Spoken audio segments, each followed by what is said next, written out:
Okay, last class में हम लोगों ने जो फ्रिक्शन फोर्स है उसके बेसिक्स के बारे में बात कर ली थी, ठीक है। और आज की क्लास में अब हम बात कर रहे हैं एप्लीकेशन ऑफ फ्रिक्शन फोर्स, या जब हम मोशन की स्टडी करते हैं उस टाइम पे अगर फ्रिक्शन फोर्स होगा तो हम फ्रिक्शन फोर्स से कैसे डील करेंगे उसके बारे में हम लोग आज बात करने वाले हैं, ठीक है। तो सबसे पहले हम उसी का एक बहुत ही स्पेसिफिक केस के बारे में बात करेंगे, motion along an incline plane, उसके बारे में हम लोग बात कर रहे हैं आज, ठीक है। मोशन अलोंग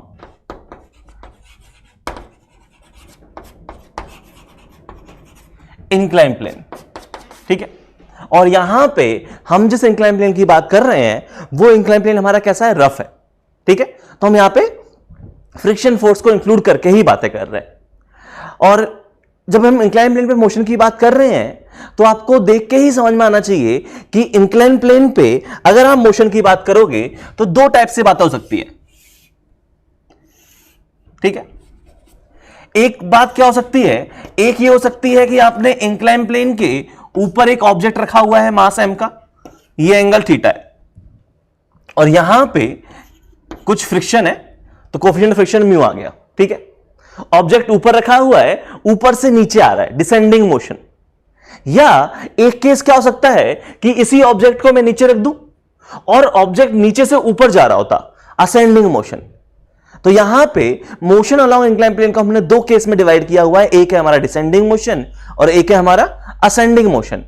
तो हम एक एक करके दोनों के बारे में बात करेंगे। तो सबसे पहले मैं सबसे बेसिक केस के बारे में बात कर रहा हूं, केस नंबर 1, जहां पे हम बात कर रहे हैं डिसेंडिंग मोशन की, कि इंक्लाइन प्लेन के ऊपर एक ब्लॉक रखा हुआ है, ये इंक्लाइन प्लेन फिक्स है, ठीक है।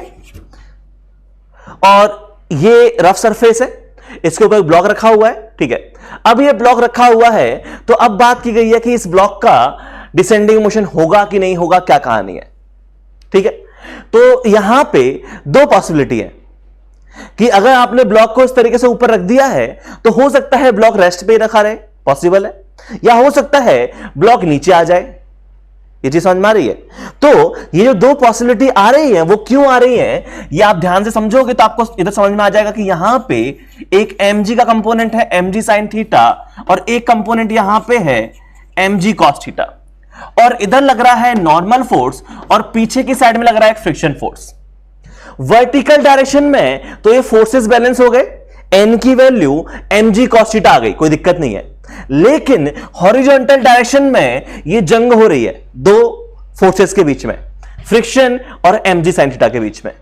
जो फोर्स जीत जाएगा उसकी बात मान ली जाएगी। अगर फ्रिक्शन फोर्स जीत गया, मतलब फ्रिक्शन फोर्स की वैल्यू mg sin थीटा से बड़ी हुई, तो हमारा पार्टिकल ब्लॉक रेस्ट पर रहेगा।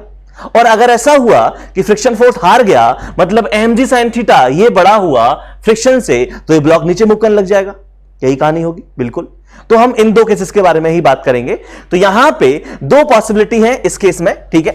एक पॉसिबिलिटी तो क्या है, एक पॉसिबिलिटी तो यह हो सकती है कि हमारा कौन जीत जाए, फ्रिक्शन फोर्स जीत जाए, मतलब mg sin थीटा जो है वो f लिमिटिंग से कम हो जाए, और f लिमिटिंग कितना है, म्यू mg cos थीटा। ये चीज समझ में आई। यहां पे जो mg sin थीटा है वो f लिमिटिंग से कम हो जाए, तो म्यू mg sin थीटा से कम हो जाए, मतलब mg से mg कैंसिल। ध्यान से देखो, tan theta is less than और इक्वल टू म्यू आ गया। अगर ये कंडीशन बन गई कि tan theta is less than equal to mu, इसका मतलब क्या है, इसका मतलब यह है कि यहां पे block will remain at rest, क्योंकि इनिशियली तो रेस्ट पे था ही, t इक्वल टू 0 पे पार्टिकल के पास कोई वेलोसिटी नहीं थी, पार्टिकल रेस्ट पे था, तो अब फाइनली भी रेस्ट पे ही रहेगा। क्यों, क्योंकि फ्रिक्शन जीत गया और ब्लॉक रेस्ट पे रहेगा। तो अब मेरे को यहां पे ये बताओ कि इस केस में अगर मैं फ्रिक्शन फोर्स की वैल्यू की बात करूं तो फ्रिक्शन फोर्स की वैल्यू कितनी आएगी, फ्रिक्शन फोर्स जो है वो स्टैटिक आएगा क्योंकि रेस्ट पे है, और स्टैटिक में कितनी वैल्यू आएगी, क्या म्यू mg cos थीटा आएगी, नहीं, म्यू mg cos थीटा तो लिमिटिंग वैल्यू होती है। जरूरत कितने की है, जरूरत है mg sin थीटा की, तो ये जो फ्रिक्शन आ जाएगा वो किसके बराबर आ जाएगा, mg साइन थीटा के बराबर आ जाएगा। और ब्लॉक रेस्ट पे है, इसका मतलब इसका एक्सेलरेशन आ गया 0। ये चीज समझ में आई? कोई दिक्कत नहीं है यहां पे, ठीक है। अच्छा, एक और केस क्या पॉसिबल है? एक और केस ये पॉसिबल है कि ये जो दो फोर्सेस की लड़ाई हो रही है, mg sin थीटा और फ्रिक्शन, इस बार कौन जीत जाए? इस बार जीत जाए mg sin थीटा। अगर ऐसा हो जाए कि mg sin थीटा ये आपका बड़ा हो जाए f लिमिटिंग से, mg से mg कैंसिल, मतलब tan theta is greater than mu हो जाए, तो इसका मतलब क्या है? इसका मतलब यह है कि block will start motion. Block motion start कर देगा, या फिर इसको आप ये भी बोल सकते हो कि ब्लॉक जो है वो इंक्लाइन प्लेन के ऊपर स्लिप करने लग जाएगा। Slipping, relative motion, motion same बातें हैं। तो ब्लॉक जो है इस इंक्लाइन प्लेन के ऊपर नीचे की तरफ स्लिप करने लग जाएगा, मोशन करने लग जाएगा, कोई दिक्कत नहीं है। और अगर ये ब्लॉक मोशन करेगा तो यहां पे अगर मैं फ्रिक्शन फोर्स की बात करूं तो फ्रिक्शन फोर्स इस बार क्या आएगा? काइनेटिक फ्रिक्शन फोर्स आएगा। कौन सा? स्टैटिक या काइनेटिक? काइनेटिक ही आएगा। और काइनेटिक फ्रिक्शन फोर्स कितना होता है? वो आ जाएगा म्यू के mg cos थीटा। कोई दिक्कत नहीं है। अच्छा, और यहां पे सिंस ये ब्लॉक मोशन कर रहा है तो एक एक्सेलरेशन भी आएगा। और अगर मैं एक्सेलरेशन लिखना चाहूं तो एक्सेलरेशन क्या आ जाएगा? ध्यान से देखो, इसका जो एक्सेलरेशन है, टोटल फोर्स नीचे की तरफ है mg sin theta minus friction, friction कितना है? म्यू mg cos थीटा, ठीक है, डिवाइड बाय मास m। ध्यान से देखो, m से m कट गया, एक्सेलरेशन जो है वो आ गया है g sin theta minus mu kinetic g cos theta. Acceleration जो है वो हमारा independent of mass of block आया है। ये जो ब्लॉक का मास है उसका इंडिपेंडेंट है। चाहे यहां पे आप 10 केजी रखो, चाहे आप 20 केजी रखो, चाहे आप 5 केजी रखो, चाहे आप 1 केजी रखो, एक्सेलरेशन तो हर एक केस में ही क्या आ रहा है? जी साइन थीटा माइनस म्यू जी कॉस थीटा। तो क्या समझ में आया? यहां पे हमको ये समझ में आया कि अगर हम बात कर रहे हैं एक इंक्लाइन प्लेन के ऊपर एक ब्लॉक रखा हुआ है और अब उस ब्लॉक के हम मोशन की बात कर रहे हैं, तो यहां पे ये ब्लॉक नीचे की तरफ आएगा कि नहीं आएगा, डिसेंडिंग मोशन करेगा कि नहीं करेगा, वो डिपेंड कर रहा है mg sin थीटा और फ्रिक्शन की वैल्यू पे। और हमने दो केस बना के देखे, जहां पे एक केस में फ्रिक्शन फोर्स जीत गया है, मतलब ब्लॉक रेस्ट पे है, और एक केस में फ्रिक्शन फोर्स हार गया है, मतलब हमारा ब्लॉक मोशन में है।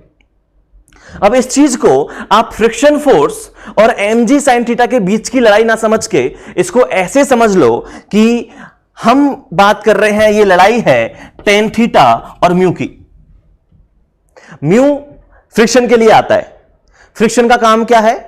बॉडी को रेस्ट पे रखना। अगर म्यू जीत गया, अगर म्यू की वैल्यू tan थीटा के इक्वल या उससे बड़ी है, तो ब्लॉक किस में है? रेस्ट में है। ठीक है, ये छोटी सी इंफॉर्मेशन याद रहनी चाहिए क्योंकि हर बार निकालने नहीं बैठ जाओगे। ठीक है, तो हमने क्या देखा कि यहां पे दो तुम्हारे फैक्टर्स के बीच में लड़ाई है, एक है म्यू, एक है tan थीटा। अगर म्यू जीत गया तो म्यू का काम है ऑब्जेक्ट को रेस्ट पे रखना। फ्रिक्शन की बात कर रहे हैं, राइट? रिलेटिव मोशन नहीं चाहता तो ये ब्लॉक को रख देगा रेस्ट पे। लेकिन अगर म्यू हार गया, मतलब tan थीटा अगर जीत गया, तो उस केस में मोशन होगा, और मोशन होगा तो पार्टिकल करेगा एक्सेलरेट। ठीक है, एक्सेलरेट करेगा, और अगर पार्टिकल एक्सेलरेट कर रहा है तो ये जो एक्सेलरेशन आ रहा है वो independent of mass of block है। और ये हमने किस केस के बारे में स्टडी की है? ये हमने उस केस के बारे में स्टडी की है जिसमें इंक्लाइन प्लेन के ऊपर जो ब्लॉक है वो रेस्ट पे रखा हुआ था। अगर ब्लॉक ऊपर से नीचे की तरफ मोशन ही शुरू कर दिया t इक्वल टू 0 पे, तो क्या कहानी है उसके बारे में बात करने वाला हूं अभी आगे चल के। लेकिन ये वाला केस समझ में आया? इंक्लाइन प्लेन के ऊपर ब्लॉक रखा हुआ है, मोशन करेगा कि नहीं करेगा वो तुम्हें देखते ही समझ में आ जाना चाहिए। कैसे? सीधे tan थीटा और म्यू को कंपेयर कर लो। ठीक है, मैं कुछ एग्जांपल्स दे रहा हूं, अभी समझ में आएगा मैंने क्या बोलना चाहा।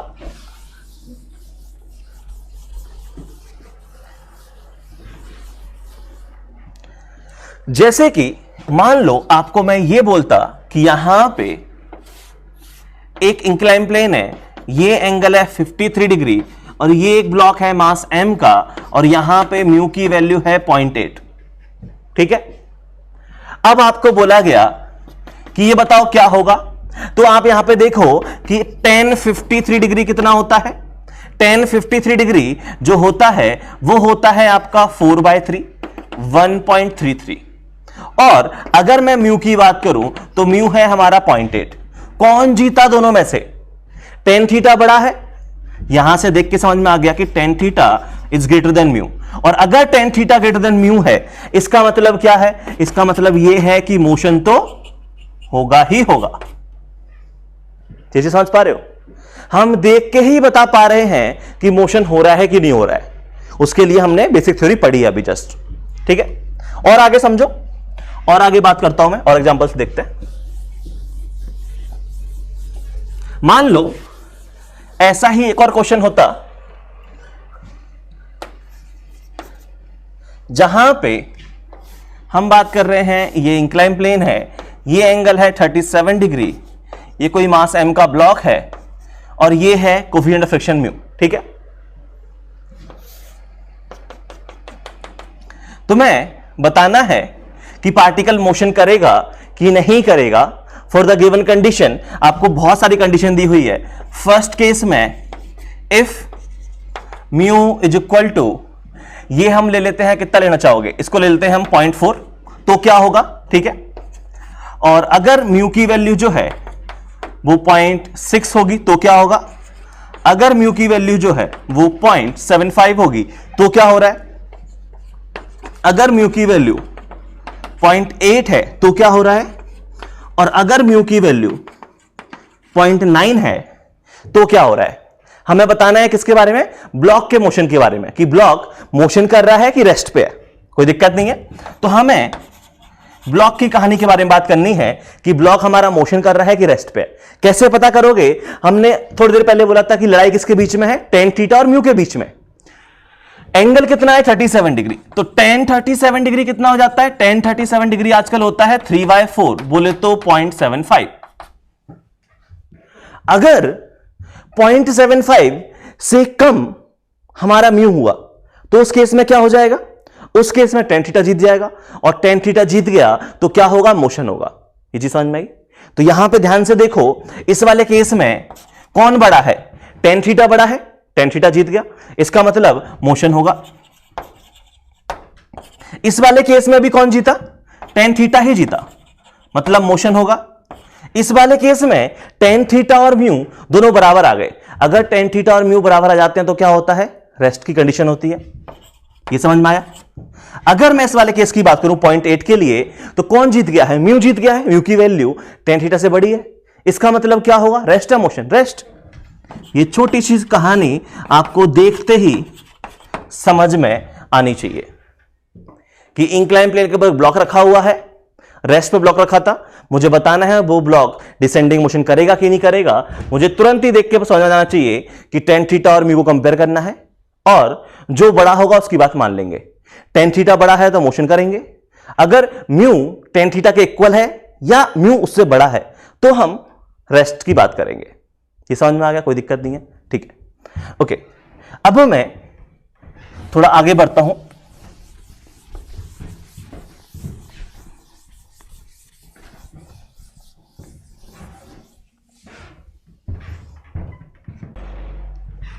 अब मैं आगे एक और अच्छा सा क्वेश्चन की बात कर लेता हूं, ठीक है। कि मान लो हो सकता है कि इंक्लाइन प्लेन पे आपने जो ब्लॉक रखा हो, ये एंगल चलो 37 डिग्री दिया गया है, ठीक है। यहां म्यू की वैल्यू दी हुई है 0.8, ये तो मैं 60 मीटर दिया गया है, ये जो लेंथ है, हाइट जो है, और इसके ऊपर जो ब्लॉक रखा हुआ है ये टॉप मोस्ट पॉइंट पे रखा हुआ है, मास है 10 kg, ठीक है। अब हो सकता है कि इस ब्लॉक को जो आपने रखा है, ये ब्लॉक आपका इनिशियली रेस्ट पे ना हो।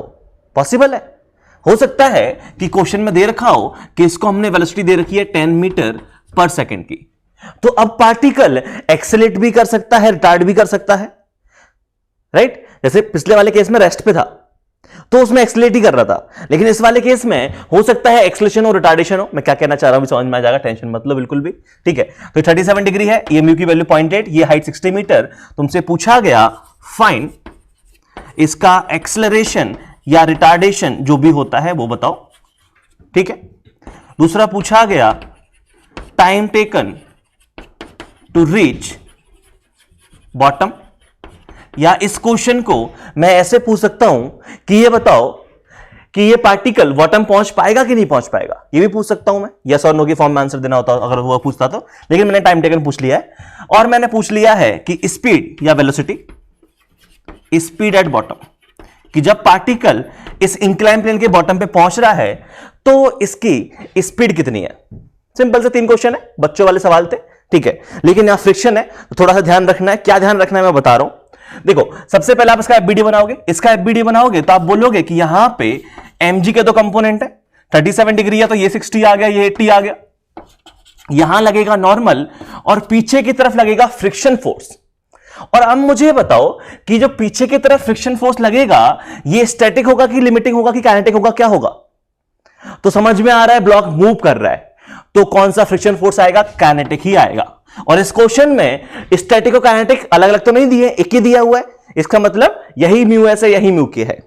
तो हमारा यहां जो फ्रिक्शन फोर्स लग रहा होगा, ठीक है, फ्रिक्शन फोर्स कितना लग रहा होगा, तो एफ काइनेटिक लग रहा होगा म्यू एन, बोले तो म्यू है हमारा, इसको और ढंग से लिख देता हूं, mu M G cos theta लग रहा होगा। म्यू कितना है, 0.8 है, और एम जी कॉस थीटा कितना है, 80 है। तो ये हमारा लग रहा है 64। और अब आपको देख के समझ में आ गया, नीचे की तरफ लग रहा है 60 और ऊपर की तरफ लग रहा है 64। मतलब ये हुआ कि ये पार्टिकल एक्सलेट नहीं करेगा, क्या करेगा, रिटार्ड करेगा। ये समझ में आया ना। तो यहां पार्टिकल के पास क्या होगा, रिटार्डेशन होगा। और अगर मैं उस रिटार्डेशन को ए नॉट का नाम दूं तो ए नॉट की वैल्यू कितनी है, तो पीछे की तरफ फोर्स लग रहा है 64, नीचे की तरफ लग रहा है 60, डिवाइड बाय इसका मास 10, ये आ जाएगा 0.4 मीटर पर सेकंड स्क्वायर। कोई दिक्कत नहीं है, पार्टिकल इतने से रिटार्ड कर रहा होगा, अच्छी बात है। अच्छा, कितना टाइम लगेगा पार्टिकल को नीचे पहुंचने में, तो ध्यान से देखो, ये हमारा 60 दिया हुआ है, और अगर हम बात करें इस लेंथ की तो क्या ये लेंथ हमारा 100 मीटर आ जाएगी। ये 60, ये 80, ये 100, 37 डिग्री है, ये 100 आ गया। तो अगर मैं टाइम टेकन की बात करूं तो कैसे निकालेंगे, S is equal to UT plus half AT square लगा देंगे। S is equal to UT plus half AT square. S कितना है, S है हमारा 100, नीचे की तरफ को मैंने पॉजिटिव डायरेक्शन मान लिया है। U कितना है 10, टाइम लगा मान लेते हैं T नॉट, ये आ जाएगा हाफ। A कितना है, पीछे की तरफ है तो -0.4 T नॉट स्क्वायर। ठीक है, ध्यान से देखो ये कितना लिखा हुआ है, 100 is equal to 10 T nought minus 0.2 T nought square. इसको हम थोड़ा और अच्छे से सॉल्व करते हैं इस क्वाड्रेटिक इक्वेशन को, और ये क्वाड्रेटिक इक्वेशन क्या बन जाएगी, ये हमारी बन जाएगी 0.2 T नॉट स्क्वायर, ठीक है, minus 10 T nought minus 100 equal to 0। 0.2 T nought को क्या लिख सकते हैं, इसको लिख सकते हैं 2/10 बोले तो 1/5, 1/5 T nought square minus 10 T not, ठीक है, प्लस 100 इक्वल टू 0। इसको उस तरफ ले आए, कोई दिक्कत नहीं है। अब जरा 5 का मल्टीप्लाई कर दो तो क्वाड्रेटिक इक्वेशन बन गई T nought square minus 50 T not plus 500, इसकी वैल्यू 0। ये क्वाड्रेटिक इक्वेशन है, इसके रूट्स लिखोगे तो T नॉट की वैल्यू कितनी आ जाएगी, इसका हाफ कर दो, हो जाएगा 25 प्लस माइनस 25 का स्क्वायर 625 माइनस 500, ठीक है, ये लिखा हुआ है। बाकी तुम चाहो तो फॉर्मूला लगा दो, तुम्हारी इच्छा है, मैं डायरेक्ट निकाल रहा हूं। तो ये कितना बन गया, ये तुम्हारा बन गया 25 प्लस माइनस, ये रूट 125 है तो ये हो जाएगा 5√5। तो यहां से इसको सॉल्व करने पे तुम्हारे जो टाइम की वैल्यू है वो 2 आ गई, ठीक है। यहां से सॉल्व करने पे टाइम की जो वैल्यू है वो 2 आ गई। एक तो आ गया T nought is equal to 25 minus 5√5, और एक आ गया हमारा T नॉट, इसकी वैल्यू 25 प्लस 5√5। ये वैल्यू भी पॉजिटिव है, ये वैल्यू भी पॉजिटिव है। कौन सी वैल्यू लेनी चाहिए, तो ऑब्वियस सी बात है जो छोटी वैल्यू होगी वही तो लेंगे। पार्टिकल आया पहुंच गया, ठीक है, पार्टिकल आया पहुंच गया कम टाइम में, उसके बाद पार्टिकल फिर फर्दर नीचे जा रहा है। ये जो इक्वेशन है, इस इक्वेशन के 2 सॉल्यूशन क्यों आ रहा है, क्योंकि ये मान के चल रहा है कि पार्टिकल यहां पे आके रुक नहीं गया है, उसके बाद भी और फर्दर नीचे जा रहा है, और फर्दर नीचे जाएगा तो एक टाइम पे जाके वेलोसिटी 0 होगी, फिर पार्टिकल ऊपर की तरफ आ रहा है, ऐसा इस इक्वेशन ने माना हुआ है। यदि समझ में आए 2 आंसर क्यों आ रहे हैं उसके लिए। तो हम यहां पे कह रहे हैं कि जो कम वाला होगा वो हम कंसीडर कर लेंगे और जिसमें टाइम ज्यादा लग रहा है उसको हम डिस्कार्ड कर देंगे। क्यों? क्योंकि पार्टिकल एक बार यहां पहुंच गया, कम टाइम में पहुंच गया, उसके बाद पार्टिकल का मोशन हुआ ही नहीं है, क्योंकि हमारे लिए तो इनका इम्प्रेंट इतना ही है 100 मीटर का ही, 100 मीटर से ज्यादा तो कोई सेंस बनता ही नहीं है, तो दूसरा वाला सॉल्यूशन डिस्कार्ड कर देना है। ठीक है, तो हमने टाइम टेकन निकाल लिया। और क्या निकालना है? और निकालना था कि पार्टिकल जब बॉटम पे पहुंचेगा तो उसकी स्पीड कितनी होगी। तो अगर आपको लास्ट पार्ट सॉल्व करना है तो स्पीड के लिए आप यूज कर सकते हो v equals to u plus 80। बोले तो u कितना है 10, a कितना है -0.4 और टाइम कितना लगा है? टाइम आपको पता है t नॉट की वैल्यू कितनी है? 25 माइनस 5√5। ये आपका टाइम पार्टिकल की स्पीड आ जाएगी, सॉल्व कर लेना, आंसर आ जाएगा। या फिर एक और अच्छा अप्रोच है इसको सॉल्व करने का। ठीक है, अगर आपको ये मेथड पसंद नहीं आ रहा है तो आप क्या लगा सकते हो? आप ये भी लगा सकते हो v square is equal to u square plus 2as, ये लगा लो। बाकी अपने अपनी इच्छा जो यूज करना चाहो। तो यहां से u स्क्वायर कितना आ जाएगा 100, 2a कितना है -0.4 और s कितना है 100। इसको 4/10 लिख दूं मैं, ये कितना हो जाएगा? ये हो जाएगा 100 माइनस 80। ठीक है, तो यहां से v स्क्वायर की वैल्यू कितनी आ गई? v स्क्वायर की वैल्यू आ गई 20, तो v की वैल्यू हो गई √20, बोले तो 2√5 मीटर पर सेकेंड। ये हमारे पार्टिकल की स्पीड आ जाएगी, पार्टिकल जब ग्राउंड पे पहुंचेगा उस टाइम पे, कोई दिक्कत नहीं है। तो इस तरीके से हमने क्वेश्चन सॉल्व कर लिए। तो मैंने क्या क्या बताया? मैंने ये बताया कि यहां पे दो केस पॉसिबल है। ठीक है, कि या तो आपने इंक्लाइन प्लेन पे एक ऑब्जेक्ट को रख दिया है, रेस्ट पे रखा हुआ है, तो रेस्ट पे रखा हुआ है, या तो वो रेस्ट पे रखा रहेगा या वो पार्टिकल नीचे की तरफ एक्सलेट करेगा, अगर tan theta greater than mu हुआ तो। ठीक है, लेकिन एक केस हमने बोला कि एक केस ऐसा भी हो सकता है जहां पे हमने पार्टिकल को इंक्लाइन प्लेन के ऊपर रखा हुआ है लेकिन उसको हमने कुछ इनिशियल वेलोसिटी दे रखी है, और अगर इनिशियल वेलोसिटी दी हुई है तो पार्टिकल नीचे की तरफ आएगा। अब नीचे की तरफ आ रहा है तो हो सकता है पार्टिकल एक्सलेट करे, रिटार्ड करे, वो डिपेंड करता है कि mg sin थीटा और फ्रिक्शन के मैग्नीट्यूड्स क्या है, इनकी वैल्यू क्या है।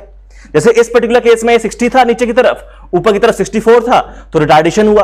अगर किसी केस में यहां 60 होता और या ऊपर 50 होता तो क्या करता? पार्टिकल एक्सलेट करता। और जो भी कहानी है, एक्सलेट कर रहा है, रिटार्ड कर रहा है, उससे फर्क नहीं पड़ता है। उसके बाद तो हमको बेसिक काइनेमेटिक्स लगानी है।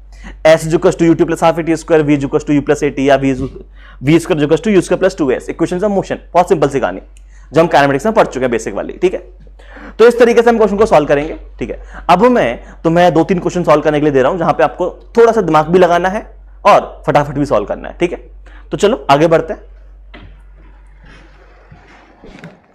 चलो, सामने 3 क्वेश्चन लिखे हुए हैं। ठीक है, हर एक क्वेश्चन में जो इंक्लाइन प्लेन है वो फिक्स है और कैलकुलेशन सिंपल रहे इसलिए डेटा भी मैंने तुम्हें जाना पहचाना हुआ दिया हुआ है। ठीक है, तो हर एक क्वेश्चन में आपको एक्सप्रेशन निकालना है। इस केस में इसमें time taken, speed at bottom निकालनी है। ठीक है, उसमें बोला गया टाइम टेकन भी निकालो, स्पीड एट बॉटम भी निकालो, और ये बताओ पार्टिकल कब स्टॉप होगा, क्योंकि लास्ट वाले केस में पार्टिकल क्या कर रहा है? रिटार्ड कर रहा है। इस वाले केस में पार्टिकल क्या कर रहा है? एक्सलेट कर रहा है।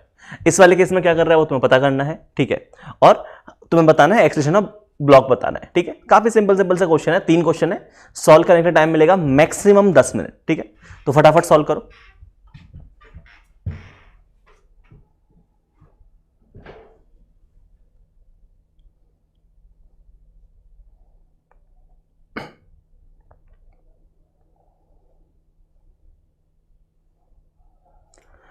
चलो, आई थिंक सॉल्व कर लिया होगा।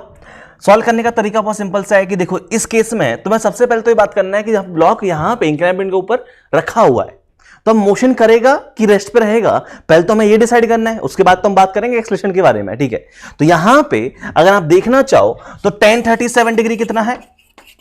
tan 37 डिग्री जो है वो होता है आपका 3/4.75। ठीक है, और आपको देख के समझ में आ गया है कि tan थीटा जो है वो म्यू से कैसा है? छोटा है। और tan थीटा म्यू से छोटा है, इसका मतलब यह है कि यहां पे ये ब्लॉक रेस्ट पे ही रखा रहेगा, कोई मोशन होगा ही नहीं। और रेस्ट पे रखा रहेगा तो इसका एक्सलेशन कितना हो जाएगा? 0 हो जाएगा। फिर भी अपनी इच्छा के लिए इसका एक बार एफबीडी बना के देख लो कि यहां कौन कौन से फोर्सेस कितने कितने मैग्नीट्यूड में लग रहे हैं। तो यहां देखोगे तो ये 10 kg है, तो 10 kg का एक आ जाएगा 60, ये आ जाएगा 80। ऊपर जो नॉर्मल लगेगा वो भी कितना आ जाएगा? 80 आ जाएगा। ऊपर जो फ्रिक्शन लगेगा वो स्टैटिक होगा, और स्टैटिक फ्रिक्शन कितना आना चाहिए, 60 आना चाहिए इसको रेस्ट पे रखने के लिए। और मैक्सिमम आ कितना आ सकता है, लिमिटिंग आ सकता है 8 इंटू 80, 64 आ सकता है। लेकिन हमने कितना लगाया, 60 ही लगाया, क्योंकि हमें पार्टिकल को रेस्ट पे रखना है। समझ में आ गया, बहुत सिंपल सी कहानी है, कोई दिक्कत नहीं हुई। आगे बढ़ते हैं नेक्स्ट क्वेश्चन में। यहां पे अगर मैं बात करूं तो यहां पे तुम्हें देख के समझ में आ रहा होगा, क्या समझ में आ रहा होगा कि यहां पे tan थीटा अगर मैं बात करूं तो tan थीटा है कितना, 0.75। वो म्यू से कैसा है, वो म्यू से ज्यादा है, और tan थीटा म्यू से ज्यादा है, इसका मतलब मोशन तो होगा। देखो जब कभी भी ऐसे क्वेश्चन सॉल्व करो, अपना एनर्जी वेस्ट नहीं करनी है तुम्हें, तो सबसे पहले tan थीटा और म्यू कंपेयर कर लिया करो कि मोशन हो रहा है कि रेस्ट पे है। क्योंकि सोचो अगर एक बार पार्टिकल रेस्ट पे है तो इन सब बातों का सेंस ही नहीं बनता, ये तो फालतू में पूछी गई है। तो अपनी एनर्जी अगर बचानी है, टाइम बचाना है, तो पहले tan थीटा और म्यू कंपेयर कर लिया करो, ठीक है। तो यहां पे मुझे ये देख के समझ में आ गया कि पार्टिकल मोशन तो कर रहा है। अब पार्टिकल मोशन करेगा तो क्या कहानी होगी, तो मैं एफबीडी बना लेता हूं। अच्छा, ये मास mg दिया हुआ है, तो इसमें एफबीडी का इतना कुछ खास सेंस बनता नहीं है, क्योंकि मास m दिया हुआ है, ठीक है। तो यहां पे हम क्या करते हैं, इसके एक्सलेशन की बात करते हैं। और अगर एक्सलेशन की बात करूं तो इधर लगेगा mg का साइन थीटा, पीछे की तरफ लगेगा f काइनेटिक, तो म्यू mg का कॉस थीटा। और अगर पार्टिकल एक्सेलरेट कर रहा है नीचे की तरफ, क्योंकि मोशन तो कर रहा है, तो ऑब्वियस सी बात है पार्टिकल नीचे की तरफ आ रहा होगा। और पार्टिकल का यहां पे जो तुम्हें एक्सेलरेशन निकालोगे वो कितना आ जाएगा, वो आ जाएगा mg sine theta minus mu mg cos theta divided by इसका मास m। कितना हो गया, ये हो गया g sine theta minus mu g cos theta. और ध्यान से देखो, g साइन थीटा ये g के कंपोनेंट है। g का साइन 37 कितना होता है, 6 होता है। g का म्यू कितना है, 1/2। g का cos 37 कितना होता है, 8 होता है। तो कितना लिखा हुआ है, 6 - 4, मतलब पार्टिकल के पास जो एक्सेलरेशन है वो है 2 मीटर पर सेकंड स्क्वायर का। ये समझ में आ गया। तो पार्टिकल 2 के एक्सेलरेशन से नीचे की तरफ आ रहा होगा, अच्छी बात है। अब क्या करना है, तुम्हें निकालना है टाइम टेकन और स्पीड एट बॉटम। अगर मैं बात करूं पार्ट बी के बारे में, टाइम टेकन, तो क्या टाइम टेकन को सीधा मैं लिख दूं √2l/a0। l ये लेंथ है, l इस लेंथ को बोल रहा हूं मैं, ये जो लेंथ a है। क्या लिखा हुआ है ये तुम्हें देख के समझ में आ रहा होगा, ये √2h/g की फॉर्म का ही तो लिखा हुआ है।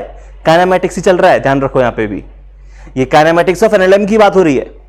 √2h/g कैसे करते थे, अगर नहीं समझ में आ रहा है तो ऐसे तो करोगे, s = ut + ½ a t², s की वैल्यू l बोल दो, ut तो 0 है, = ½ a t², तो t यहां से क्या आ गया, 2l/a √2h/g इफेक्टिव, यही तो बोलते थे हम लोग, उसी फॉर्म का बन रहा है, ठीक है। तो यहां से तुम्हें टाइम कितना मिल गया, टाइम तुम्हें मिल गया 2, l कितना है, ये 6 है, तो ये कितना हो जाएगा, 10 हो जाएगा, डिवाइडेड बाय a कितना है 2, तो यहां से तुम्हारा टाइम टेकन आ गया √10 सेकेंड। पार्टिकल √10 सेकेंड में नीचे पहुंच जाएगा। उसके बाद क्या निकालना है, उसके बाद तुम्हें निकालना है कि बताओ पार्टिकल की स्पीड कितनी होगी ग्राउंड पे। तो v = u² + 2as भी यूज कर सकते हो, या फिर चाहो तो v = u + at लगा लो, बहुत सिंपल सी कहानी है। u तो 0 है, a कितना है 2, टाइम लगा √10, तो v आ गया तुम्हारा 2√10 मीटर पर सेकेंड। सिंपल सी कहानी, कोई दिक्कत हुई थोड़ी बहुत भी नहीं, है ना, बेसिक काइनेमैटिक्स चल रहा है, कोई दिक्कत नहीं हुई होगी, अच्छी बात है। चलो आगे बढ़ते हैं नेक्स्ट क्वेश्चन की तरफ। नेक्स्ट क्वेश्चन में क्या बोला गया है, अच्छा नेक्स्ट क्वेश्चन थोड़ा इंटरेस्टिंग क्वेश्चन है। यहां पे हमें ये कंपेयर नहीं करना है कि tan थीटा बड़ा है कि म्यू बड़ा है, क्यों, क्योंकि यहां पे तो पार्टिकल ऑलरेडी मूव कर रहा है, ऑलरेडी पार्टिकल मोशन ही कर रहा है स्टार्टिंग से ही। तो अगर पार्टिकल मोशन कर रहा है तो एफबीडी बना लो। एफबीडी बनाओगे तो यहां पे ये आ गया 60, ये आ गया 80, ऊपर लगेगा नॉर्मल रिएक्शन जिसकी वैल्यू 80 होगी, और पीछे लगेगा फ्रिक्शन फोर्स जो कि काइनेटिक होगा 64। म्यू mg cos थीटा 64 आ रहा है, कोई दिक्कत नहीं है, ठीक है। हम बात कर रहे हैं एक्सेलरेशन की, तो ऑलरेडी एक्चुअली ये क्वेश्चन मैं करवा चुका हूं, है ना, ये एग्जांपल वाला क्वेश्चन है, सेम टू सेम, बस इनिशियल स्पीड चेंज कर दिया मैंने यहां पे। तो यहां का जो फर्स्ट पार्ट है a0 क्या आ जाएगा, a0 तुम्हारा आ जाएगा कि पार्टिकल क्या कर रहा है, पार्टिकल कर रहा है हमारा रिटार्डेशन। पहली बात तो और अगर पार्टिकल रिटार्डेशन कर रहा है उसको अगर मैंने ए नॉट बोल दिया तो ए नॉट की वैल्यू कितनी है 64 माइनस 60 डिवाइड बाय मास कितना आ गया 0.4 मीटर पर सेकेंड स्क्वायर।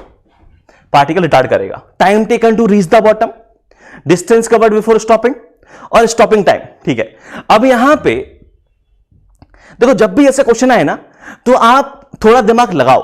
ठीक है, ये नहीं कि S is equal to UT plus half A square लगा दिया तुरंत उसको सॉल्व करने लग गए, नहीं, थोड़ा सोच के देखो। बेसिक काइनेमेटिक्स की बातें हो रही है यहां पे, और अगर बेसिक काइनेमेटिक्स की बातें हो रही हैं तो ये 6 मीटर है, ये 8 मीटर है, ये हो जाएगा 10 मीटर।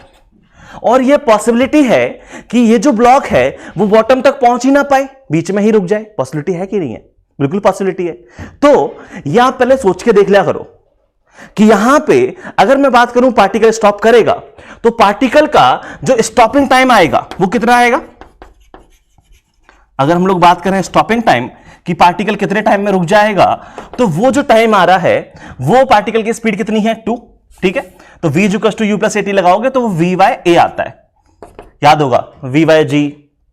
तो ये कितना आ जाएगा 2 बाय ए कितना है 0.4। 0.4 को कितना लिखोगे, इसको लिख सकते हो 4 बाय 10। ठीक है, तो ये कितना आ जाएगा तुम्हारा, ये आ गया तुम्हारा 5 सेकेंड। यस, सिंपल ऐसे 0.4 ही लिख दो। कितना आ गया तुम्हारा 5 सेकेंड आ गया।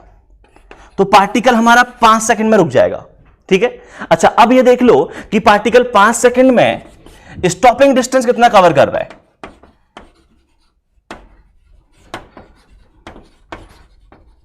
अगर मैं स्टॉपिंग डिस्टेंस को d बोलूं तो d कितना आ जाएगा, d आ जाएगा ut plus half A square लगा दो, या मैं लगाने देता हूं यहां पे u plus V by 2 into time taken. आपकी इच्छा, आप कैसे निकालना चाहो स्टॉपिंग डिस्टेंस, फिर वही काइनेमेटिक्स की बातें हैं, बार बार नहीं बताऊंगा मैं।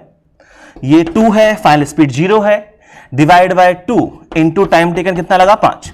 ध्यान से देखो स्टॉपिंग डिस्टेंस कितना आ गया 5 मीटर आ गया। मतलब पार्टिकल ये 5 मीटर पे आके ही रुक गया, पार्टिकल तो बॉटम तक आया ही नहीं है। और एक बार पार्टिकल रुक गया तो अब पार्टिकल फर्दर नीचे मूव नहीं करेगा। क्यों?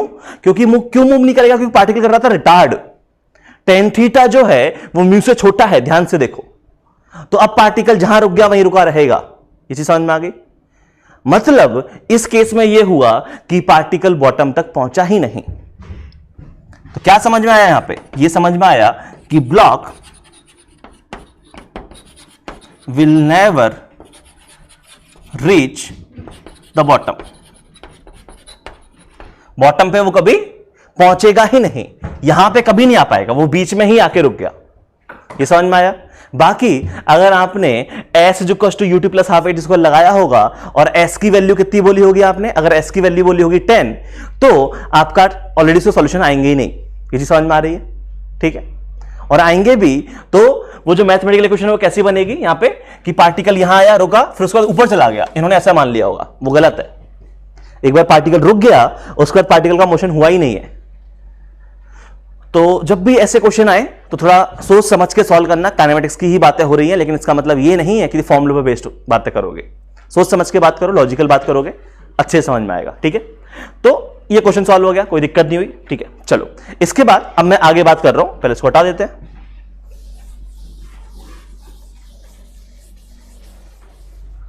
चलो अब हम लोग बात कर रहे हैं इसी के केस नंबर 2 के बारे में। केस नंबर 2 बोले तो मैंने आज के लेक्चर के स्टार्टिंग में बोला था कि यहां पे 2 केस पॉसिबल है। एक में पार्टिकल ऊपर से नीचे आएगा, डिसेंडिंग मोशन। एक है पार्टिकल नीचे से ऊपर जा रहा, असेंडिंग मोशन। वो हमारा केस नंबर 2 है। तो हम उसी के बारे में बात कर रहे हैं कि हमारा ये है कुछ इंक्लाइन प्लेन, ठीक है, और ये इंक्लाइन प्लेन है और ये एंगल कुछ थीटा है, और हमने एक पार्टिकल ऑफ मास m को इनिशियल वेलोसिटी v0 से ऊपर की तरफ फेंका है और यहां पे कोफिशिएंट ऑफ फ्रिक्शन म्यू है। कोई दिक्कत नहीं। तो अब ये बताओ कि क्या कहानी होगी। तो देखो पार्टिकल असेंडिंग मोशन करेगा, ऊपर की तरफ जाएगा, और फिर पार्टिकल करेगा डिसेंडिंग मोशन, नीचे की तरफ आएगा। ठीक है, तो यहां पे पार्टिकल ऊपर की तरफ जा रहा है। तो अगर मैं असेंडिंग मोशन की बात करूं तो असेंडिंग मोशन है कि पार्टिकल ऊपर जाएगा, वो असेंडिंग मोशन है। और असेंडिंग मोशन के टाइम अगर मैं मोशन की स्टडी करूं तो यहां पे पार्टिकल पे पीछे की तरफ लगेगा mg sin थीटा, और ये लग जाएगा नॉर्मल, ये लग जाएगा हमारा mg cos थीटा। और अब मुझे बताओ फ्रिक्शन कहां लगेगा, अपवर्ड कि डाउनवर्ड? फ्रिक्शन लगेगा डाउनवर्ड। फ्रिक्शन का काम क्या है? रिलेटिव मोशन को अपोज करना, राइट? नेचुरली जो मोशन हो रहा है उसमें रिलेटिव मोशन को अपोज करना होता है, तो फ्रिक्शन फोर्स भी हमारा पीछे की तरफ लगेगा।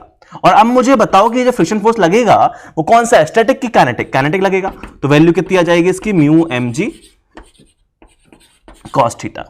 तो यहां पे आपको देख के समझ में आ रहा होगा कि यहां पे मोशन कैसा हो रहा है। अगर हम लोग बात कर रहे हैं असेंडिंग मोशन की, असेंडिंग मोशन मतलब पार्टिकल ऊपर की तरफ जा रहा है, तो असेंडिंग मोशन में आपको कौन कौन से पैरामीटर से मतलब है? आपको मतलब है कि पार्टिकल का यहां पे रिटार्डेशन या एक्सेलरेशन क्या है, तो पार्टिकल यहां पे कर रहा है रिटार्ड। तो रिटार्डेशन अगर मैं उसको ए नॉट बोलूं तो क्या ए नॉट की वैल्यू है, पार्टिकल पे नीचे की तरफ फोर्स लग रहा है mg sin थीटा और नीचे की तरफ फोर्स लग रहा है mu mg cos theta divided by mass m। और ध्यान से देखो फिर से पार्टिकल का जो रिटार्डेशन आया है वो आया है g sin theta plus mu g cos theta independent of mass m, independent of mass m, ये चीज याद रखना, ठीक है? तो ये पार्टिकल इस वैल्यू से, इस ए नॉट से रिटार्ड करेगा, कोई दिक्कत नहीं है। अब बोला गया है कि ये बताओ time of accent. Time of accent क्या होता है कि पार्टिकल कितने टाइम तक ऊपर की तरफ मूव कर रहा है, इसको हम बोल देते हैं टाइम ऑफ एसेंट को TA। तो पार्टिकल कब तक मूव करेगा, तो यहां पे इस क्वेश्चन को देख के तुम्हारी पुरानी यादें ताजा हो गई होंगी काइनेमेटिक्स की। काइनेमेटिक्स में भी बातें करते थे हम इस टाइप के मोशन की, बस वहां पे फ्रिक्शन नहीं हुआ करता था। और अगर फ्रिक्शन आ गया है तो उससे तो ए नॉट की वैल्यू चेंज हुई है, बाकी सॉल्व करने का तरीका तो अब भी सेम रहेगा। तो क्या मैं डायरेक्ट लिख सकता हूं कि यहां पे जो टाइम ऑफ एसेंट आएगा वो आ जाएगा v not divide by acceleration of accent को बोल देता हूं AA, कोई दिक्कत नहीं है। तो एक्सेलरेशन ऑफ एसेंट लिख सकते हैं डायरेक्ट, बिल्कुल लिख सकते हैं। कैसे लिखा होगा इसको, v u प्लस AT से लिखते हैं, ठीक है? बाकी v नॉट बाय g से एनालॉजी लगाते हैं, तो वो सब पुरानी यादें ताजा हो गई होंगी, ठीक है? तो v not divided by acceleration कितना था इसका, वो था g sin theta plus mu g cos theta. ये हो जाएगा हमारा टाइम ऑफ एसेंट। अच्छा, और क्या चाहिए होगा? और हमें बात करनी होगी किसके बारे में, कि पार्टिकल ने डिस्टेंस कितना कवर किया, कि पार्टिकल कितनी हाइट तक ऊपर गया है। क्योंकि पार्टिकल यहां पे, उसके बाद पार्टिकल यहां पहुंचेगा और यहां पहुंच के इसकी वेलोसिटी हो जाएगी 0। तो हमें बताना है कि पार्टिकल ने ये जो डिस्टेंस कवर किया है, इसको मैं क्या बोल दूं, L बोल दूं, D बोल दूं, तुम्हारी इच्छा है। तो चलो मैं इसको L बोल देता हूं कि पार्टिकल ने ये डिस्टेंस L कितना कवर किया है ऊपर जाते टाइम। तो हम थर्ड पार्ट की बात कर रहे हैं, distance covered while moving up. ऊपर जाते टाइम कितना डिस्टेंस कवर किया, हम टोटल डिस्टेंस की बात नहीं कर रहे हैं, जब पार्टिकल ऊपर जा रहा था तब कितना कवर किया, इस L की बात कर रहे हैं। तो क्या इस L को मैं डायरेक्टली लिख सकता हूं v square divided by 2a not, v square by 2g, same analogy लगा सकते हैं, बचपन की यादें ताजा हो गई फिर से। तो ये आ जाएगा v not square divided by twice of g sin theta plus mu g cos theta. बाकी इस डिस्टेंस L को निकालने का एक तरीका और है, क्या है? आप चाहो तो इस डिस्टेंस L को निकालने का एक तरीका और है, मेथड नंबर 2 कहां लिखूं मैं, चलो इधर ही लिख देते हैं आगे।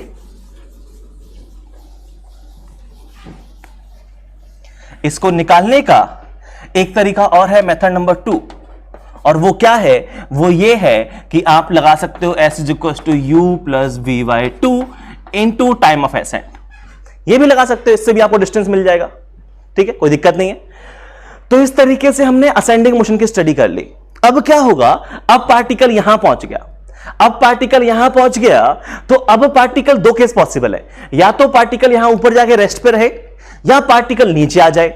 रेस्ट पे रहेगा कब, जब टेन थीटा और म्यू की लड़ाई में कौन जीत जाएगा, म्यू जीत जाएगा, तो रेस्ट पे रहेगा। लेकिन अगर टेन थीटा जीत गया, tan theta greater than mu हुआ, तो पार्टिकल ऊपर रुकेगा नहीं, वो एक इंस्टेंट के लिए रुका हुआ है, फिर पार्टिकल वहां से नीचे की तरफ आने लग जाएगा, उसको हम बोलेंगे डिसेंडिंग मोशन। तो यहां डिसेंडिंग मोशन भी हो सकता है, और अगर डिसेंडिंग मोशन हो सकता है तो हमें डिसेंडिंग मोशन के बारे में भी बातें करनी है। तो हो सकता है कि यहीं पे पार्टिकल डिसेंडिंग मोशन भी कर रहा हो, इसी केस में तो पार्टिकल ऐसे था, ये एंगल थीटा है, हमारा पार्टिकल यहां पहुंच गया है मास m का, ये उसने डिस्टेंस l कवर कर लिया है, ठीक है, लेंथ l बोल देता हूं मैं इसको।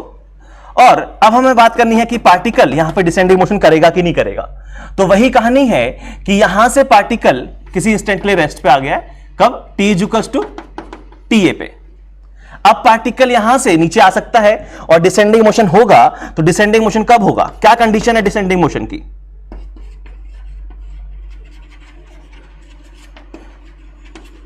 तो डिसेंडिंग मोशन कब हो सकता है, डिसेंडिंग मोशन तभी होगा only when tan theta is greater than mu.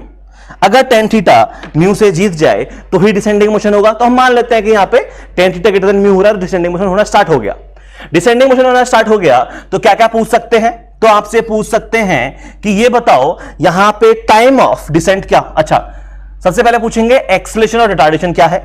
तो यहां पे अगर आप ध्यान से देखोगे तो यहां पे नीचे की तरफ लगेगा mg sin थीटा और पीछे की तरफ लगेगा f kinetic mu mg cos theta. तो यहां पे पार्टिकल के पास अगर आप बात करोगे तो पार्टिकल नीचे की तरफ आ रहा है, तो पार्टिकल के पास होगा क्या, एक्सेलरेशन होगा, एक्सेलरेशन ऑफ डिसेंडिंग मोशन। और क्या होगा वो, जरा ध्यान से देख लो, वो लिखा हुआ है mg sin theta minus mu mg cos theta divided by m से m कैंसिल हो गया, इसकी वैल्यू आ गई g sin theta minus mu g cos theta. ये समझ में आया, कोई दिक्कत नहीं है। इस तरीके की कहानी होगी। कौन सा फ्रिक्शन फोर्स लग रहा है यहां पे, काइनेटिक फ्रिक्शन फोर्स लग रहा है। अच्छा और क्या हो सकता है, और यहां पे आपसे पूछ सकते हैं कि ये बताओ पार्टिकल जब नीचे आएगा तो टाइम ऑफ डिसेंट क्या होगा, टाइम ऑफ डिसेंट, इसको हम TD से रिप्रेजेंट कर दें तो टाइम ऑफ डिसेंट कैसे निकालोगे, पार्टिकल की वेलोसिटी तो जीरो है यहां पे, तो क्या हम टाइम ऑफ डिसेंट डायरेक्ट लिख सकते हैं 2L डिवाइडेड बाय इसका एक्सेलरेशन ऑफ डिसेंडिंग, लिख सकते हैं कि नहीं, S is equal to UT plus half AD square, वही तो लिखा हुआ है।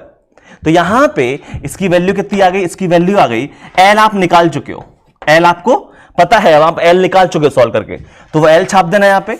और A की वैल्यू आपको पता है, A की वैल्यू क्या निकाली है आपने, G sin theta minus mu G cos theta, कोई दिक्कत नहीं है। तो इस तरीके से ये आ जाएगा हमारा। और क्या पूछ सकते हैं यहां पे, और पूछ सकते हैं कि पार्टिकल की जो स्पीड है, स्पीड एट बॉटम, कि जब पार्टिकल बॉटम पे पहुंचा तो इसकी स्पीड कितनी है, वो v डैश। तो v डैश कैसे निकालोगे, चाहो तो आप v equal to u plus AT लगा दो। मेथड नंबर 1 तो ये हो सकता है इसको निकालने का कि v equal to u plus AT लगा सकते हो।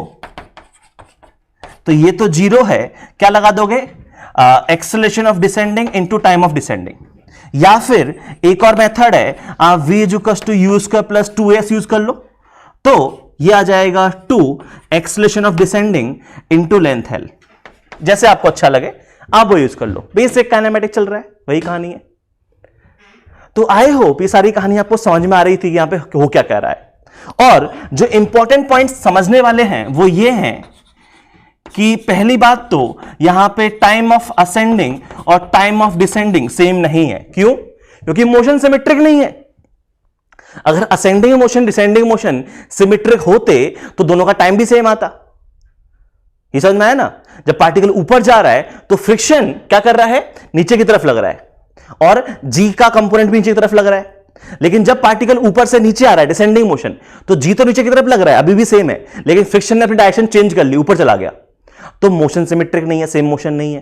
तो ऑब्वियस सी बात है टाइम तो डिफरेंट आना ही चाहिए। और अगर टाइम डिफरेंट आ रहे हैं तो फिर आपको यह भी समझ में आ गया होगा कि ये जो आपका v डैश आया है वो आपका v नॉट के बराबर नहीं है।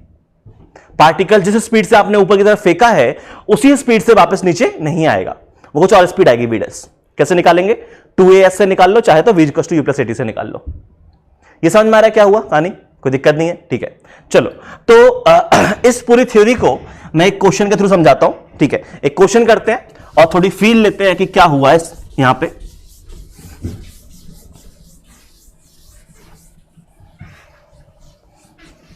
चलो तो एक क्वेश्चन हम लोग ले लेते हैं इसी सेम टॉपिक से कि हमारे पास एक पार्टिकल है, ये एंगल है 37 डिग्री और हम इसको बॉटम मोस्ट पॉइंट से, मास है 10 kg, इसको हम भेज रहे हैं 40 मीटर पर सेकंड की स्पीड से ऊपर की तरफ और म्यू की वैल्यू है 0.5।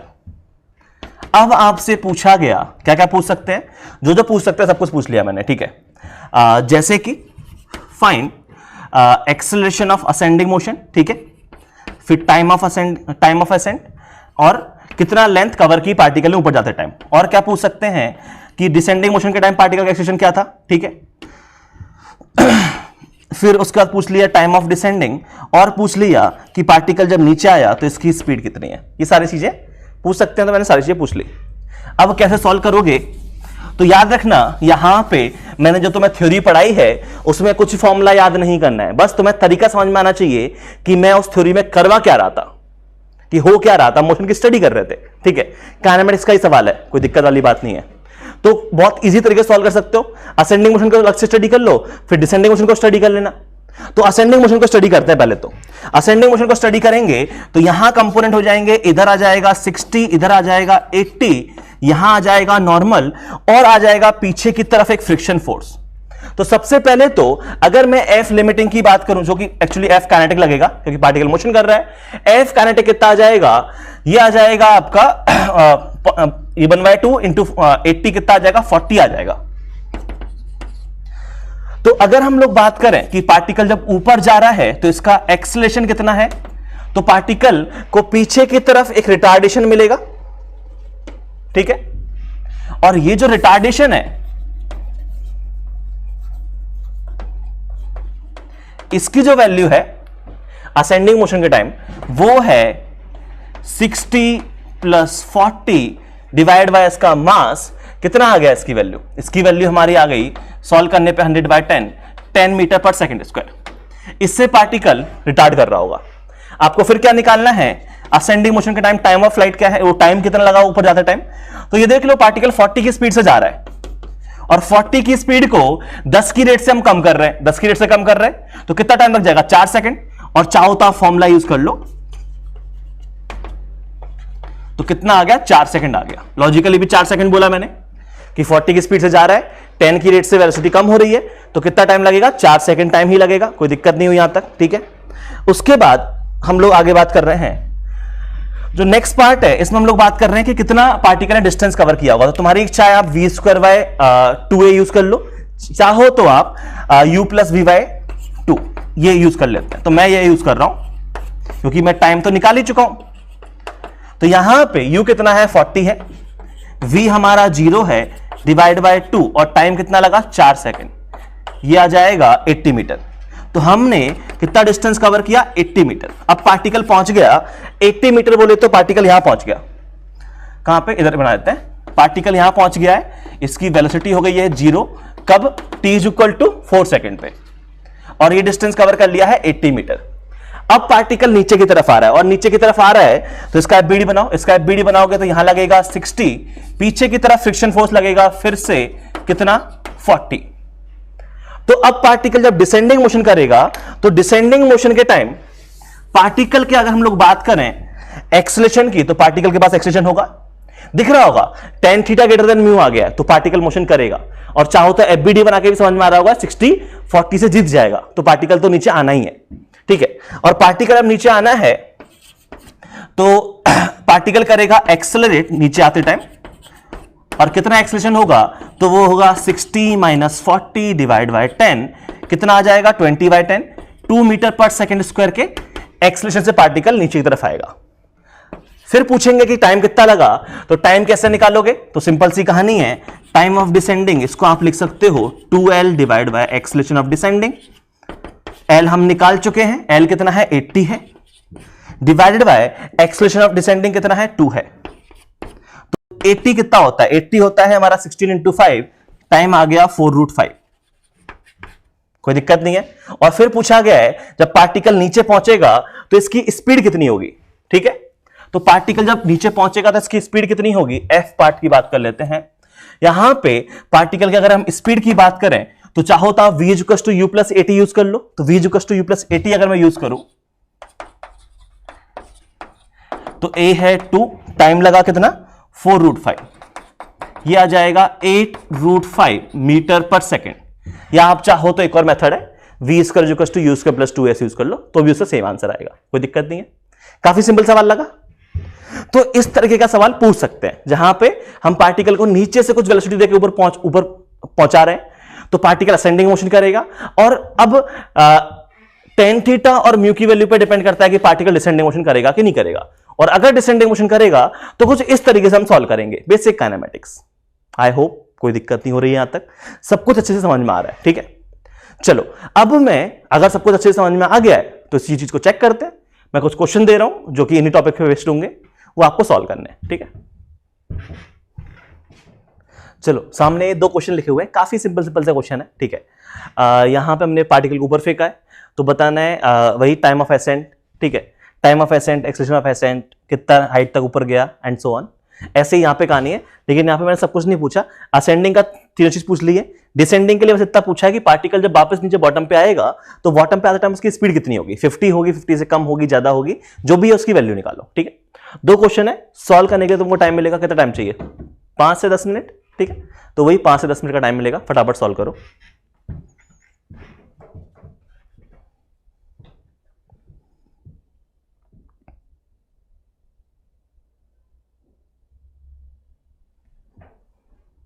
चलो आई थिंक सॉल्व कर लिया होगा, काफी सिंपल से क्वेश्चंस हैं। यहां पे अगर बात करोगे तो यहां पे 50 के 2 कंपोनेंट हो जाएंगे, ये आ जाएगा 30 और ये आ जाएगा 40, ठीक है।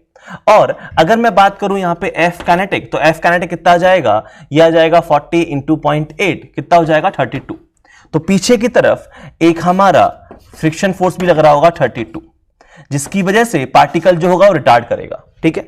और अगर मैं बात करूं कि पार्टिकल रिटार्ड कर रहा है तो क्या कहानी है, देखते हैं। तो सबसे पहले हम लोग बात कर रहे हैं कि पार्टिकल का रिटार्डेशन कितना है असेंडिंग मोशन के टाइम पे, तो वो लग रहा है 30 + 32 डिवाइड बाय 5, इतना हमारा पार्टिकल के पास रिटार्डेशन होगा। ध्यान से देखो कितना लिखा हुआ है, ये लिखा हुआ है 62/5 लिखा हुआ है, ठीक है। तो 62/5 लिखा हुआ है, इसको आप चाहो तो आप क्या लिख सकते हो, 2 का मल्टीप्लाई डिवाइड कर दो, ये हो जाएगा तुम्हारा 12.4, बट अपन 62/5 यूज करेंगे, कोई दिक्कत नहीं है, ठीक है। अब उसके बाद अब हम क्या बात कर रहे हैं, अब हम लोग बात कर रहे हैं कि पार्टिकल को यहां पे टाइम कितना लगा होगा।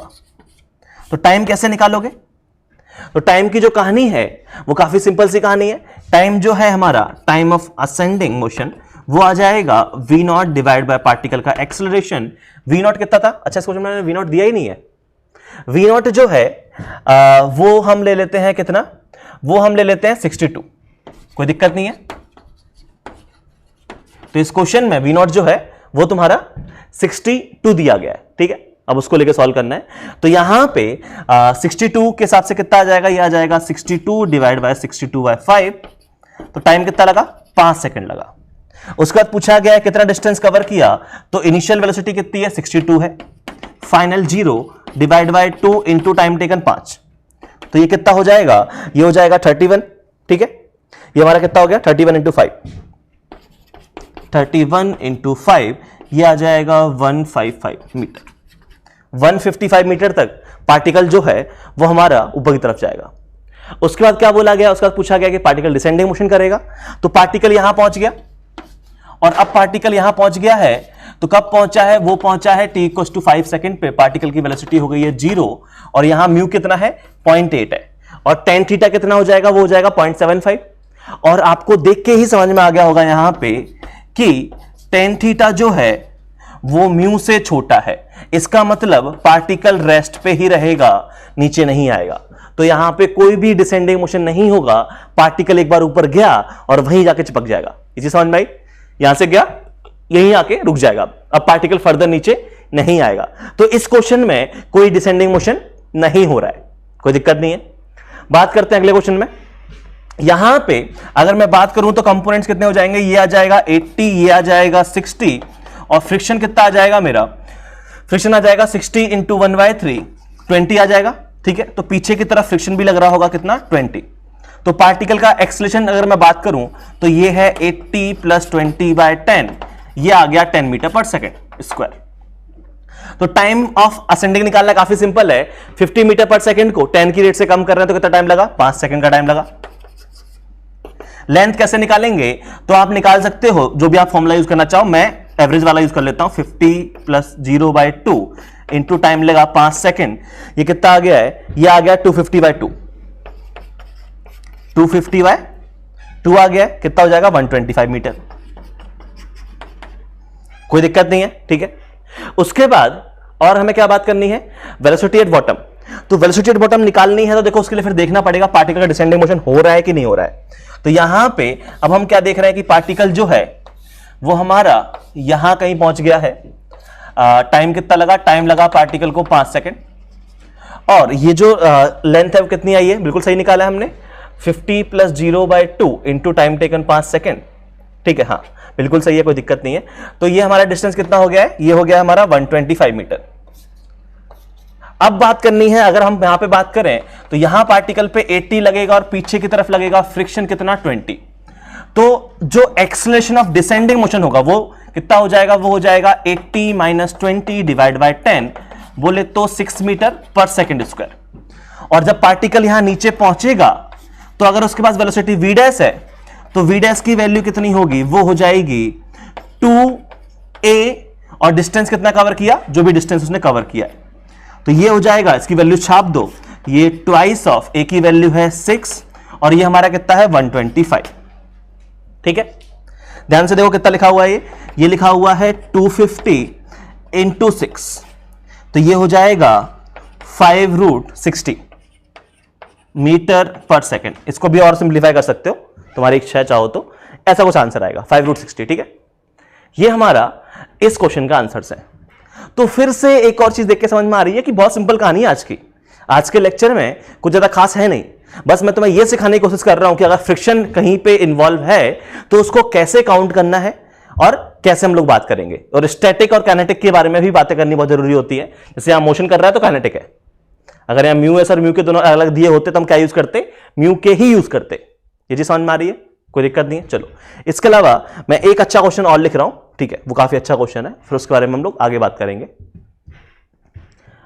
ओके, तो सामने एक क्वेश्चन लिखा हुआ है, तो आज की क्लास में हमने जो भी पढ़ा है वो सब इस क्वेश्चन में आ गया है।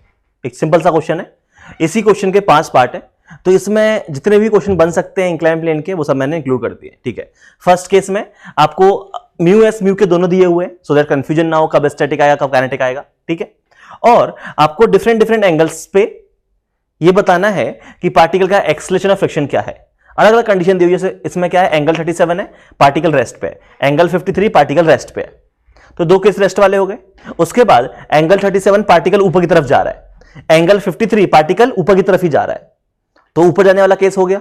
फिर एंगल 37 पार्टिकल नीचे की तरफ जा रहा है, नीचे जाने वाला केस हो गया, ठीक है। एक और केस बन सकता है कि एंगल 53 डिग्री कर दो और पार्टिकल नीचे की तरफ जा रहा होता। तो ये 5 केस काफी है, आपको हर एक केस में एक्सेलरेशन ऑफ फ्रिक्शन बताना है कितना होगा, ठीक है। उसके बाद देन हम फर्दर चीजें पूछते हैं मोशन की स्टडी के बारे में कि एक्सेलरेशन निकाल लिया, फ्रिक्शन निकाल लिया, फिर टाइम के बारे में पूछ लेते हैं, वेलोसिटी के बारे में पूछ लेते हैं, वो सब काइनेटिक्स की कहानी है। मुझे सिर्फ और सिर्फ कंसेप्चुअली जो बात करनी है वो इसमें कवर हो जाएगा। तो ये 5 क्वेश्चन है, एक्चुअली एक क्वेश्चन में ही 5 क्वेश्चन है, तो आपको सॉल्व करने के लिए हर एक क्वेश्चन में 2 मिनट लगना चाहिए, ठीक है, कायदे से, इज्जत के साथ। तो आपको मैक्सिमम टाइम मिलेगा 10 मिनट का। 10 मिनट में छोटा सा सवाल है, हो जाना चाहिए, ठीक है। और ये आज की क्लास का लास्ट सवाल है, तो चलो फटाफट से सॉल्व करो।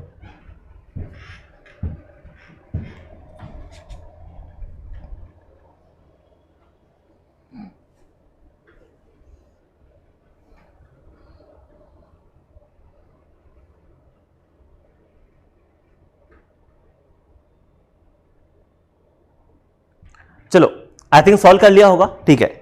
तो मैं इसको अलग से सॉल्व कर लेता हूं, ठीक है।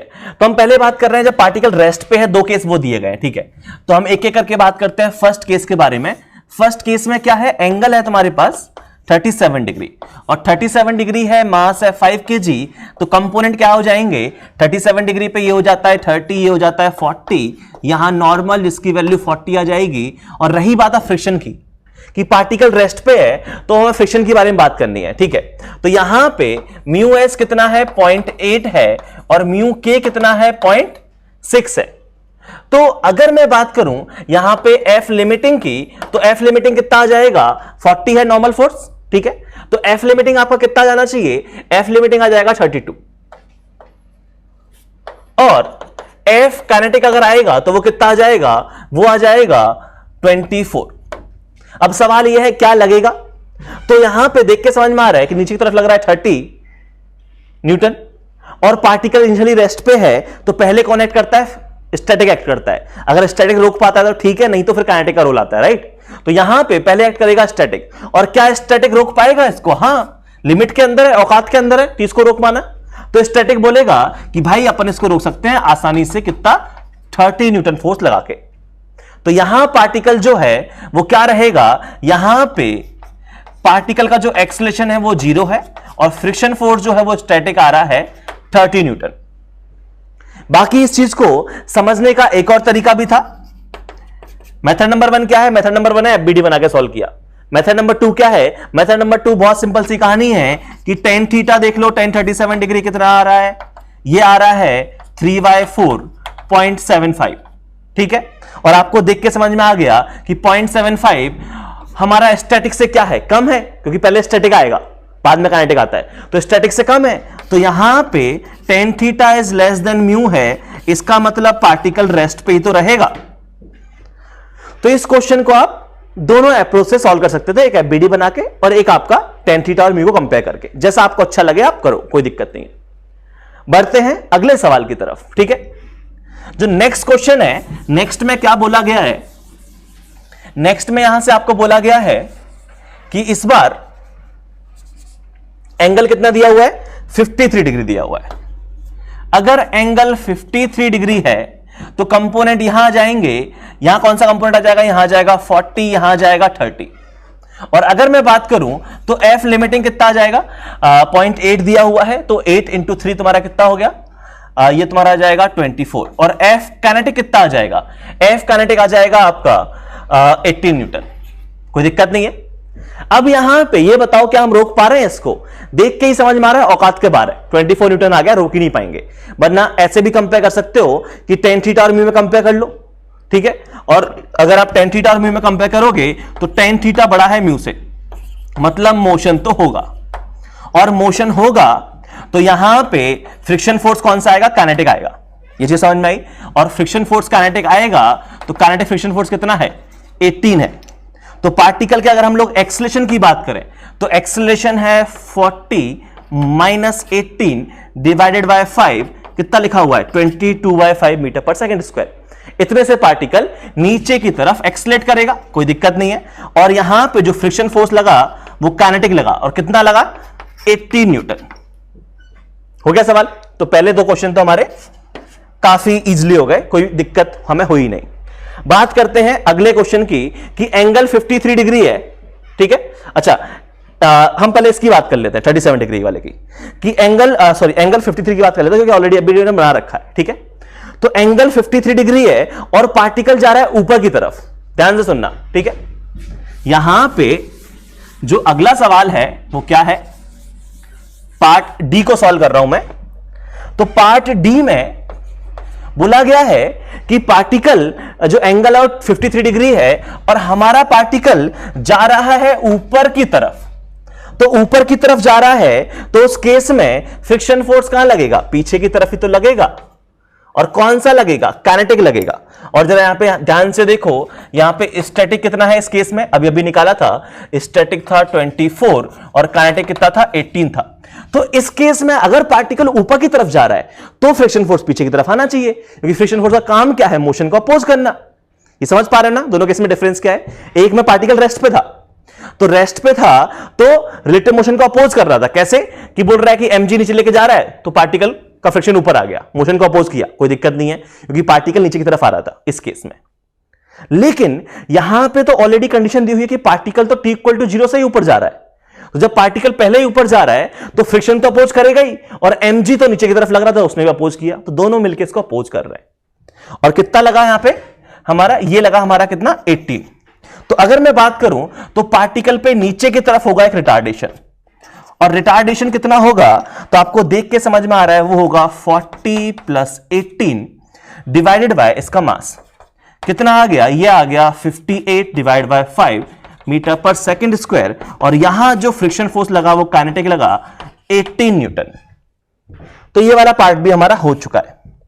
अब हम बात कर रहे हैं 37 डिग्री पे, जहां पे पार्टिकल ऊपर की तरफ जा रहा होता, ठीक है। तो चलो उसका भी एफबीडी बनाते हैं और सॉल्व करते हैं। देखो हर एक क्वेश्चन में वही कहानी है, एफबीडी बनाओ और समझो क्या हो क्या रहा है।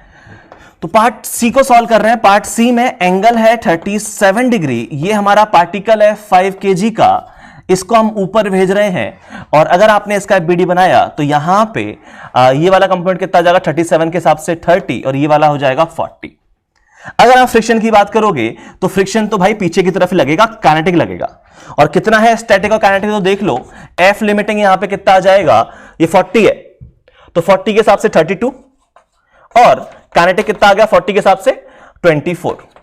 तो यहां जो फ्रिक्शन फोर्स लग जाएगा वो लगेगा पीछे की तरफ 24, मतलब पार्टिकल रिटार्ड करेगा A0 से, और A0 की जो वैल्यू है वो है 30 प्लस 24 डिवाइड बाय 5। कितना हो गया ये हो गया 54 डिवाइड बाय 5 मीटर पर सेकंड स्क्वायर।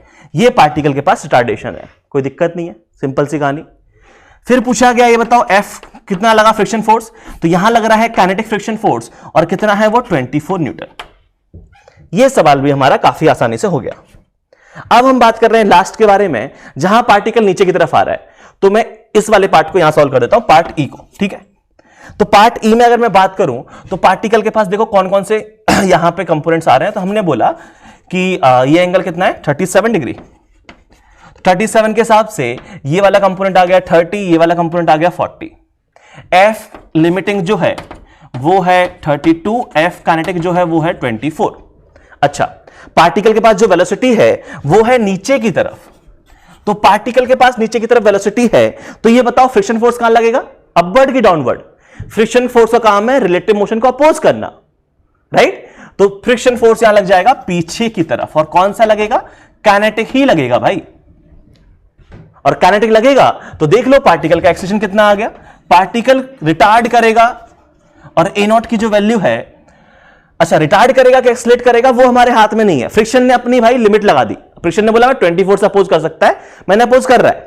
अब एक्सलेट कर रहा है कि रिटार्ड कर रहा है वो तो डिपेंड करेगा नेट फोर्स पे। तो यहां पे नेट फोर्स नीचे की तरफ ज्यादा है, तो पार्टिकल एक्चुअली एक्सेलरेट करेगा इस केस में, और एक्सेलरेट करेगा कितने से, तो 30 माइनस 24 डिवाइडेड बाय 5 कितना आ गया 6/5, और यहां जो फ्रिक्शन लगा वो काइनेटिक लगा 24 न्यूटन।